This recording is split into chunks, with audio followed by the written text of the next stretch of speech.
Assalaamu calaykum waraxmatullaahi wabarakaatuh. Idinhaantiina waa daawadayaal meel kastoo caalamka ka joogtaan kusoo dhawaada war cusub. Iyadoo maanta loo ballansanay qabsoomidda doorashada guddoonka baarlamaanka ee Soomaaliya ayaa waxa ay soo taraya warar sheegaya in qabsoomidda doorashadaasi aysan suurtagal ahayn maanta. Xalay saqdi dhexe ayaa taliyaha ciidanka booliska oo qaabilsanaa qabashada doorashadaas dhanka ammaanka waxa uu ka warramay telefishinka Universal TV. waxa uuna sheegay inaysan suurtagal ahayn in berri la qabto doorashada, isla markaana waxa uu soo jeediyey in doorashada dib loo dhigo. waxa uuna sheegay arrintaas waxyaabaha sababa waxaana ka mid ahaa in guddoonka baarlamaanka ee ku-meel gaarka ah laga doonayay inuu usoo gudbiyo booliska xarunta lagu qabanayo doorashada si booliska ay ugu sii diyaargaroobaan, isla markaana baaritaano ay ugu sameeyaan uguna diyaargaroobaan qabsoomidda doorashadaasi.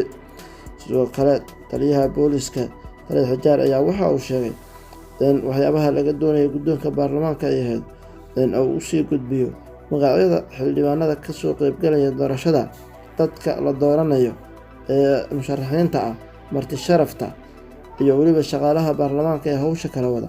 intaasoo dhan wuxuu sheegay taliyuhu inuusan waxba ka haynin, sidaa darteedna ay u agtahay arrintu inaysan suurtagal ahayn.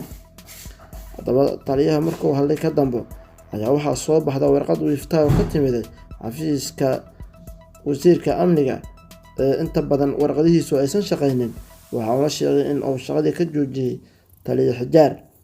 dad badan ayaa waxa ay isweydiinayaan in warqadaas ay tahay mid shaqaynaysa maadaama lagu jiro xilli kala guur ah, horena madaxweynuhu u soo saaray go-aan kaasoo sheegaya in xilliyada kala guurka cidna aan xil laga qaadi karin, cidna aan xil loo dooran karin.